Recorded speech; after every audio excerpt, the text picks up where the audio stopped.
Welcome, everybody, and thank you for joining this session of Wealth Horizons with Team LWC. My name is Mitchell Shields, Senior Financial Planner and Insurance Advisor with Team LWC. And today I'm excited to invite Lori Power to join us in our conversation today, focused on employee group benefits.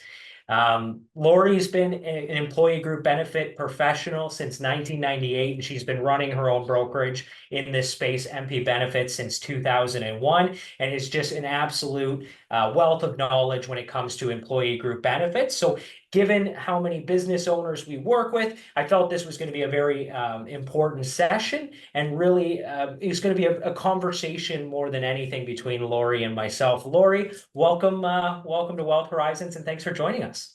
Well, thanks for having me in. It's really nice and very kind of you to include the topic of employee group benefits for your client base. No, of course. And I think, we'll pass things really broadly over to you to get kind of things started. But can you explain the importance of employee benefits when you're aligning with your company's values and culture? Like, where does the employee benefits fit in the company beyond just the, do we have to have it?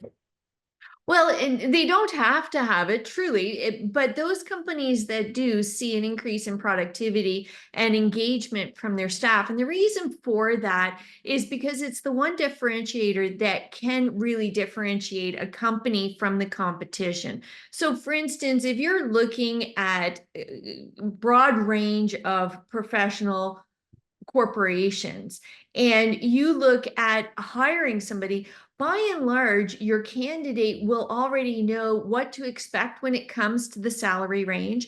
They'll know what to expect when it comes to the job duties. They've already researched your company, even if you don't think they have. They've been on Facebook, they've been on LinkedIn, they're looking at what people are saying about you on Google.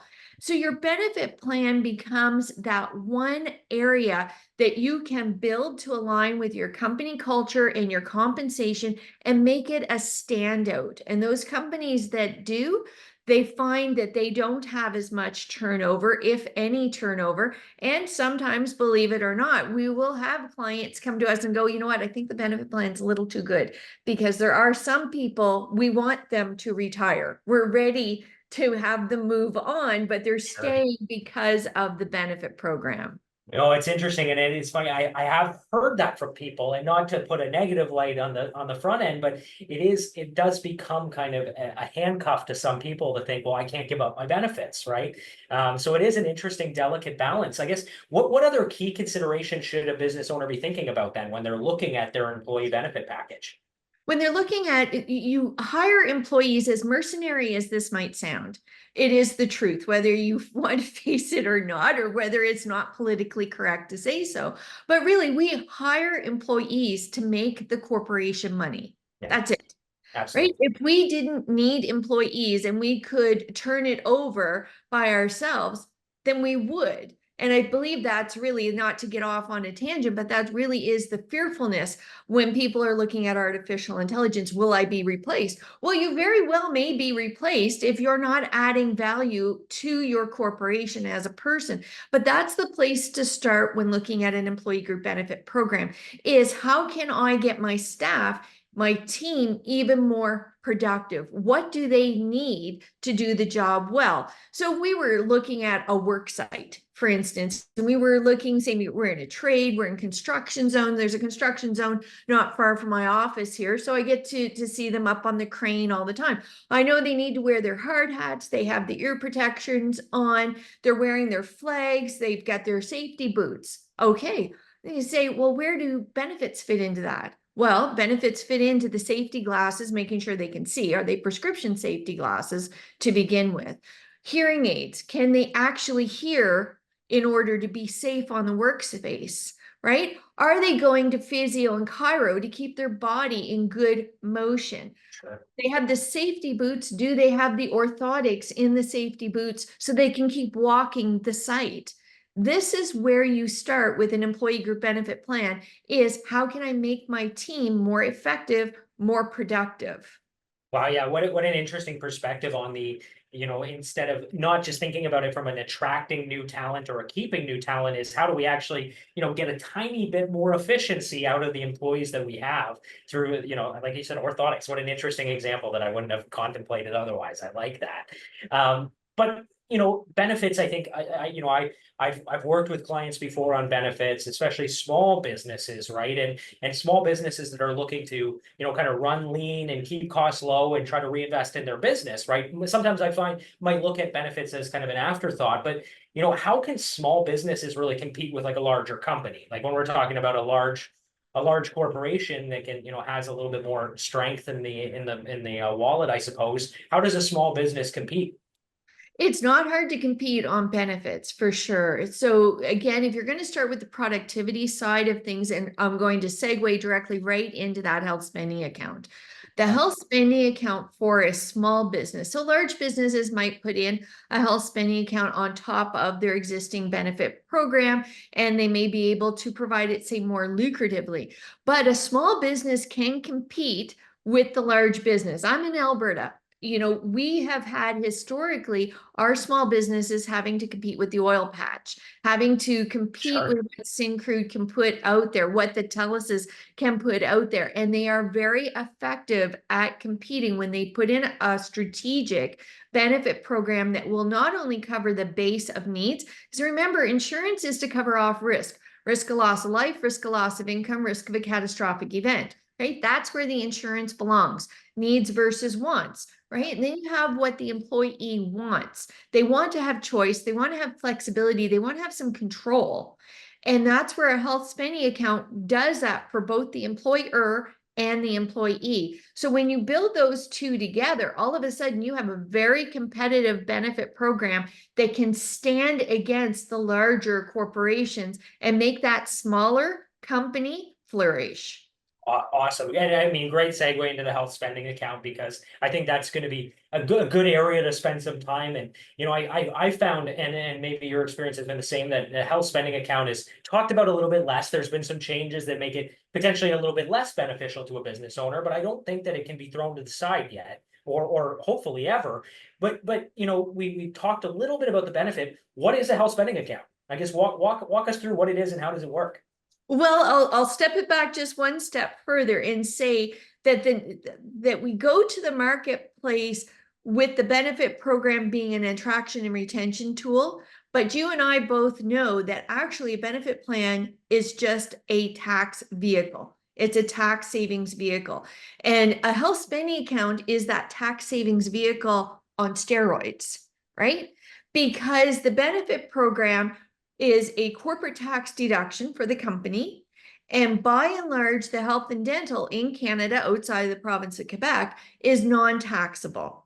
So when you're looking at those components that are covered under a health spending account, pharmacy, vision care, dental care, health services, right? It's no insurance is in play. It is strictly an income tax vehicle. That's all it is. It is tax-free to the they like to say non-taxable to the end user, and a corporate tax deduction for the business. So let's say we have a sole incorporated entrepreneur and they are not eligible for a group plan because they're not a group. Sure. Okay, but they want benefits. Now, if they're going to go and buy an individual health and dental plan, your Blue Crosses, your Green Shields, whatever, they can go and do that. But that's an individual coverage and they're paying for it with after-tax dollars. And the coverage is always going to be limited and it's going to be medically scrutinized. Sure. So instead of getting 100% coverage, they're going to get 80% coverage. It's going to maybe limit it to $500, $5,000 on their Not to talk about pharmacy. not even to mention what's going to happen to premiums next year after you start to use the benefits package. That's exactly it. And so now you think, if you're a business owner and I have to pay with after-tax dollars, for every dollar, I have to earn maybe a dollar 43. So I'm Yeah, losing 43 cents on the dollar. Okay, so I don't like that. I'm a business owner. I'm not in for paying that kind of money for a service that I want to add to my corporation. Now you have a health spending account. Health spending account then not only am I my corporation, but I'm also the employee of my corporation. So therefore, I am entitled to benefits. I've put in a health spending account. Now my corporation gets that tax deduction, and me as the employee of that corporation, I receive it tax free. I'm automatically saving around 40% over what I would have if I were purchasing an individual plan. The tax is the reason why we put it in place. Yeah, so even when we consider the cost for having that in place, I know you and I have run the numbers before, especially, given that it's a health spending account through a benefits package. The other consideration is kind of on a provincial level, some of the things that might be covered under a health spending account are not going to be eligible for medical expense tax credits at a provincial level in some cases. So, I know you and I had a successful case with a couple that we're running some therapy expenses on a regular basis. And in Alberta, that's not eligible for the medical expense tax credit, but we were able to flow some of those expenses from their corporation out to them personally. And we saved quite a bit when it comes to the cost of implementing that healthcare. So it is, it is, I think, an overlooked tool in a lot of cases that still has some legs to run. It sure does. One of the main things that people there is still a misconception when, especially when you're a single entrepreneur under your corporation, you think, okay, well, I'm going to pull out the company credit card. I'm just going to pay for it with company dollars. Therefore, it's eligible. And in that particular case, that's what was happening. And the accountant came back and said, no, no, those are personal expenses. They're not eligible under the corporation. So until you have that vehicle in place, which is the private health services plan, is how the income tax looks at it, or the official definition of it, until you have a private health services plan in place, or a specific, if you're going to run it in-house, a specific health and welfare trust account, which is hugely costly. And why would you do it on your own when you can do it for 12% on You a have to be a claim? pretty big company to look at the benefit of that. Yeah, for sure. Exactly. And then there's privacy laws and there's adjudication and all of those things. So until you have that private health services plan, the health spending account, ASO, that's where it then becomes the corporate tax deduction. Until then, even when you pull out the company credit card, you're not turning it into a company expense. No, awesome. So what do you find are some of the biggest, because again, like I think, you and I can see the benefit of these plans, but what big challenges do you encounter when you're dealing with people, when you're talking about these plans? The number one, ironically, since I first put my first health spending account in place, is how easy it is. So people are so used to hard, and benefits don't have to be hard. And I think that we've done a really good job in the insurance industry of trying to make ourselves indispensable by there are those in our field that will overcomplicate things, right? Because that is, job surety. And those of us like you and I, we try to simplify it for our clients and make it easy and seamless to step into these programs. Well, a health spending account is just simply not hard. It's very easy. The hard part you've already done. You've set up your corporation, right? Sure. That is the hard part. Sure. Now you just are simply using a tax vehicle that is going to help you both personally and business wise on the financial element. And that really truly is the number one historically hold back for companies, is it's too good or it's too easy. It can't be reality. And I think on like the too good, like I think it is worthwhile to say that there are some limitations. We can't just run, tons and tons of expenses through this thing every single year. So how do you ensure that it always stays compliant with the CRA? Like how do we stay on the right side of history with the CRA on this? Well, and I'm not an accountant or tax lawyer or anything like that. So the rule of thumb to use is a reasonable and customary. Spicy Sports is a really good one to look at what not to do if anybody is interested in that. That was a bit of a precedent setting. So what you want to make sure on is if you have at arm's length employees, the conversation is going to be different. Okay, the conversation is going to be different because you can't put in place for yourself what you wouldn't put in place for your employees. CRA is going to jump all over that. They're going to say, okay, well, now it's a shareholders benefit. We're going to now apply the tax, and they've nullified it. But if you are just yourself and you have no at arm's length employees, then you're going to go by that reasonable and customary rule. What would be reasonable to expect a benefit program in its totality to pay you on an annual basis? And this might be a really good part to indicate that unlike every other form of insurance that you're going to put in place, now outside of that health spending account, insurance is put in place in advance of a risk. You don't know there's a risk. So for instance, if I was diagnosed with cancer today, you wouldn't be selling me a critical illness policy. Absolutely. No. So, but on a benefit program, you very well could have a sick staff member or a teammate, and you know you're going to put that benefit plan in place and they're going to use it right away. Yeah, Okay, 100%. so it's the one thing that you put in place that really flies in the face of what insurance is, because people put it in place to use it and then they complain about the cost, but that's an aside. So when you don't have at arm's length employees, you have to look at what's reasonable and customary to expect on a benefit program. So if you are the business owner, you're the CEO, you're the CFO, you're all hats. If you were working for a larger corporation, what would be reasonable and customary to expect a benefit plan for you to have? And that's really the general guideline that I have found that CRA applies. Again, not an accountant or a tax or any form of lawyer, actually, but that as it applies to benefits, we find that there's safety in that. So somebody might say, well, what's that number? Normally, I will go out with a $10,000 a year. I say that is reasonable based on my knowledge of doing employee group benefits on an insured basis of what you should be able to expect on your health spending account. Now, many people will have on an insured plan, they can claim 40, 50, $100,000 on pharmacy alone. You know, you have somebody who has Crohn's, you have somebody who has multiple sclerosis, you have somebody who has diabetes. They're going to be up there. Those Ozempic costs, that's not cheap, Sure. right? So using that 10,000 is not unreasonable. No, I think that makes perfect sense. I think that's very helpful. And much like most areas, well, I guess not most areas, but a lot of areas of the Income Tax Act, it's a little bit of a, we'll hopefully never be the one to find out we were offside, right? So let's play it more in the green and stay out of that gray when it comes to things like this. Absolutely. 100%. And I think, so taking a step from the health spending account, then I want to kind of talk about the health spending accounts, we'll call it brother or sister.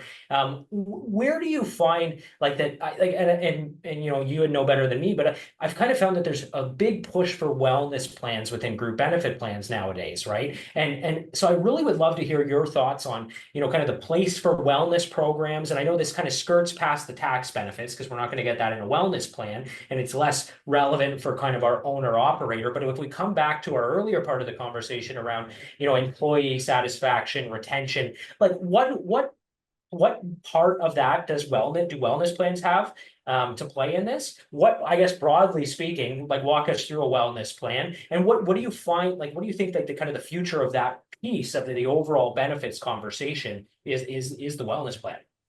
Absolutely. I think years ago, I would have said because it is taxable, right? The employee has to pay the tax on that claim. I would have said, well, what's the use of that? And I truly actually was very vocal about that. But over the years, I've really come to see where it actually has a significant fit. So using the health spending account as that example, let's deal with the tax first. The corporation is still getting the corporate tax deduction on the claim, Yeah. and the employee is charged the tax on the claim. So it is still a win-win because the employee is receiving something, but they only pay the tax. The corporation still has that significant win because they are still getting the corporate tax deduction, right? And now we are furthering the engagement with the employees. So things, what happened in 2010, so before 2010, I would have said, there's no use for a personal spending account or a wellness account. But in 2010, there were a lot of changes made on what would be eligible under the private health services plans. So they took away things like cosmetic procedures. They took away things like fitness and gym memberships. And we used to go gangbusters to make sure that we had fitness included in our health spending accounts. Well, that's really important. If you think you want healthy staff, you want people coming and you want them gearing up, then there's a cost to that. The employer does have to invest in their employees' well-being. Yeah. So this is where a personal or a wellness spending account comes into play. You can have it. I have clients that are close to ranches. And so equestrian becomes part of their wellness because they have a lot of horse lovers, Yeah. right? Very, very And interesting. yeah, and they want to promote that. If I can promote this, then it promotes the equestrian industry, it promotes our area, it gives business to everybody around. It's also a trackable mechanism for the employer to say, oh, you know what, employee, this is how we are investing in you. And this is how much we invested in you last year. We invested in you for this, for your salary. We invested in this for your vacation time. We invested in you for this on the benefit side, the health spending account. And by the by, your wellness account attributed to this. How did you find it?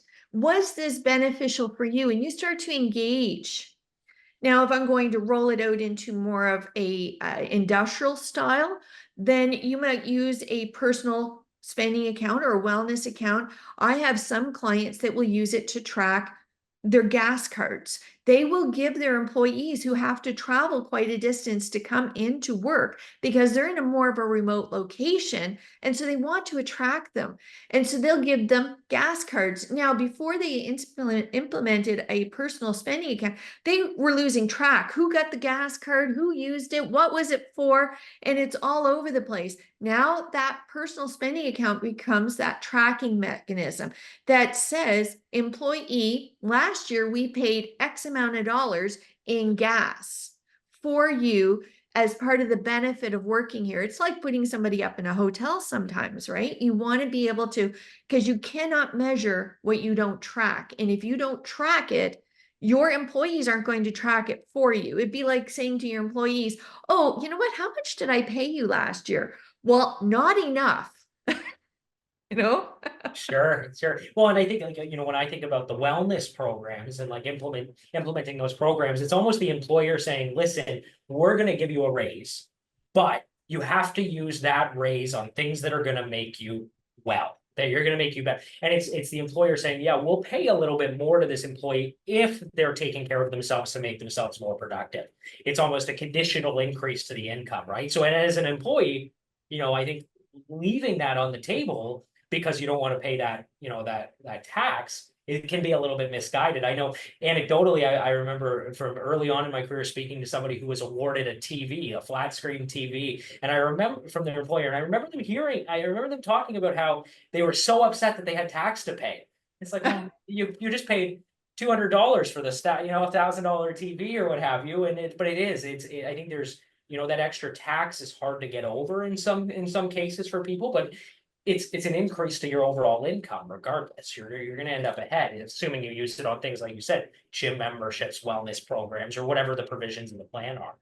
And have you found that there's been a big uptick in this through your conversations? Are people starting to bring it up to you, or is it still something that is kind of being more pushed than pulled when it comes to the adapting of the industry? You really do have to introduce it. In my opinion, there's very few clients that I have come across that have specifically asked for it.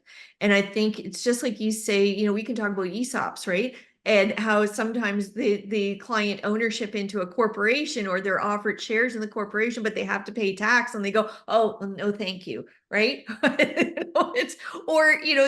I'm going to match your salary in a group RSP or pension 100%. vehicle at 6%. You have to also contribute 6%. They go, oh no. And I go, well, wait a minute. You're going to walk away from 6% of your salary. Like you're just going to walk away from that. And so this is by the same token, we're not talking about the employee coming into that, but we're talking about the employer trying to wrap their heads around, where can I best use that vehicle? Where can I best apply that tool? And I would suggest again that you'll get more bang in a smaller mid-size company than you will in a larger corporation, because it gets lost in all the noise of a very large corporation. Totally. Whereas when you're working in that typical 98% of Canadians work for a mid-size, small to mid-size company. And that's where you're going to get the biggest bang for your buck, because you're going to be able to see where the actual value is. And I'll give you a really good example on where we've had a lot of success stories, but we have one of our clients is a legal firm. And every year, this time of year, they go on a recruitment to the universities. They're looking for the best of the best, the top lawyers that have excelled in their field of study to bring on as articling and associates. I get a call last year from the client, and they said, "Thank you." I'm like, throws me off, because not so used to people saying thank you when it comes to you're dealing with rates and things like that. And I said, Sure. "Okay, did I miss something? Did they think they got something from me that came from somebody else? Am I going to jump the?" And she says, "No, I want to thank you." She said, "If we didn't have the benefit plan that we have, there was nothing else that differentiated us from any other recruitment when we went looking for our lawyers. And we got every single lawyer from 3 universities that we wanted to pull in as associates." What I a said, massive success. That's "Tell awesome. me, yeah, tell me more." And she said, "Because all of those students have been schooled on what to expect, depending on where they're ranking in their graduate class, they know what to expect for salary. It's standard, and they know what to expect from the office. They know the hours that they're going to put into that. They know their field of study they want to specialize in. What they didn't know is that we had the best benefit program for any of our competition. And to add to that, and this is really important, because you can have a really good benefit plan, but if you're not able to articulate it to your new hires, Right? right, then you're lost. How many Indeed ads are there out there that say we have the best benefit plan, and then you go and ask them and they're like deer in the headlights, they don't know what they have. But we had worked with their recruitment staff so that when they went in to talk to their new recruits or their potential new recruits, they knew exactly what to promote and how to promote it. And that included both the health spending account and the personal wellness account. And she said, we just blew everybody out of the water. Wow, what a great success story, because I mean that translates. I think the legal profession deals with that competition. The accounting profession deals with that competition. It'd be interesting to hear, how many of these, kind of boutique accounting practices that are competing for talent or against like the larger kind of, called four-letter firms are taking that approach. That's a really small nugget in this session that I think is pretty tangible. I like that. And I think, that kind of leads to, because I think we've covered a lot of content very quickly, and I want to try to keep things to about 30 to 40 minutes if we can. I know you and I potentially struggle with that, but what other success stories can you give us? Like talk us through some other success stories that you might have found in your practice where benefits provided a real meaningful benefit to the company beyond just having benefits. Well, being able to, imagine having one of your best producing staff members be diagnosed with something. And today it's hard to find a doctor, it's hard to get in, wait times. When you have a health spending account, you can say to that employee, "I need you to go get a private MRI. I need you to go get a private services. It's okay. The plan is going to cover it. You're safe," right? You don't have to wait. Sometimes the waiting promotes these disease categories to really take hold, because there's so much of it that is mental. And if I have to wait 7 months for a diagnosis, how much have I deteriorated? Sure. Whereas if I can go out and know that my benefit plan is going to cover me for private services, to get me the tests I need, and I can get results right away, then we can do that.